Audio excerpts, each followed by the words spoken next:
11월 5일 재대결 가능성이 높아지고 있는 조 바이든 대통령과 도널드 트럼프 전 대통령은 텍사스 지역 국경을 동시에 방문해 상반된 국경 이민 정책을 놓고 밀릴 수 없는 한판 대결에 돌입했습니다.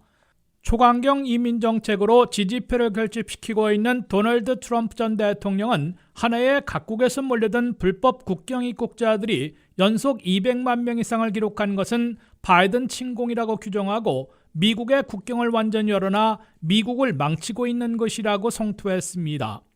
실제로 국경에서 불법 입국을 시도하다가 체포된 외국인들은 바이든 대통령 취임 첫 해인 2021년에 160만 명으로 트럼프 시절보다 4배나 급증하더니 2022년에는 220만, 2023년에는 240만 명으로 역대 최고치를 기록했습니다. 더욱이 바이든 행정부는 국경 체포자들 중에 거의 절반은 추방했으나 다른 절반은 미국 내에서 석방해 공화당 아성인 텍사스에서 민주당 지역인 뉴욕시, 시카고, 워싱턴 DC, 덴버 등지로 보내는 바람에 지역 당국이 큰 혼란과 재정 부담을 지고 있습니다. 바이든 행정부는 나아가 1년 평균 77만 명씩 3년간 230만 명에게 패럴로 불리는 임시 체류 허가를 부여하고 워크퍼밋 카드까지 발급해 미국 거주와 돈 벌기를 허용하고 있습니다.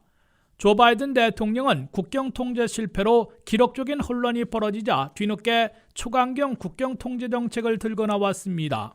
트럼프 공격에 맞서 바이든 대통령은 백악관과 연방상원에서 초당적으로 강력한 국경 통제를 시행키로 합의했으나 트럼프가 반대하자 공화당 의회가 이를 폐기시켜 국경 난민 문제를 더욱 악화시키고 있다고 역공을 취했습니다. 바이든 대통령은 연방상원에서 민주공화 양당의 추당파들과 손잡고 불법 입국자들이 일주일간 일평균 5,000명, 하루 최대 8,500명을 넘으면 국경을 즉각 폐쇄하는 강경책에 합의했으나 트럼프 전 대통령이 이에 반대한다고 밝히자 공화당이 포기한 바 있습니다. 바이든 측은 지난해 12월 불법 입국을 시도하다가 국경에서 체포된 이민자들이 한 달 25만 명으로 신기록을 세운 바 있지만은 강경책이 마련된다는 소리에 올 1월에는 절반으로 반감됐다고 강조하고 국경 난민 이민 정책을 악화시키고 있는 것은 선거 전에 이를 악용하려는 트럼프 측이라고 반박하고 있습니다. 그러나 바이든의 초강경책 일대 전환은 때가 늦었다는 비판과 함께 이민사회에서는 변심했다는 비난을 동시에 받고 있습니다. 이민정책 대결에서 우위를 점하고 있는 것으로 보이는 트럼프 전 대통령은 초강경 정책이 구호와는 달리 실제로는 달성하기 어려워 비효율적이라는 지적을 받고 있습니다. 트럼프 전 대통령은 재집권하면 한 해 불법 이민자 100만 명 이상 추방, 국가방위군과 지역경찰의 이민단속권 부여, 출생 시민권제 폐지 등 전례 없는 이민 제한 정책을 강력 추진하겠다고 공약했습니다.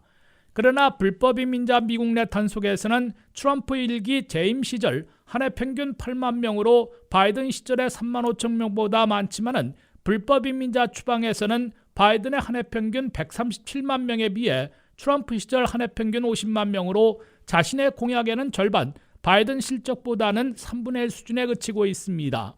트럼프 전 대통령의 미국 내 불법 이민 단속에는 막대한 예산이 드는 데다가 이미 미국의 3D 업종 등을 지탱해주고 있는 불법 노동자들을 강제로 내쫓는 부작용으로 가족 이별의 비인도적인 피해는 물론 미업계 경제적 손해까지 초래하고 추방에도 큰 비용을 들여야 할 것으로 지적되고 있습니다.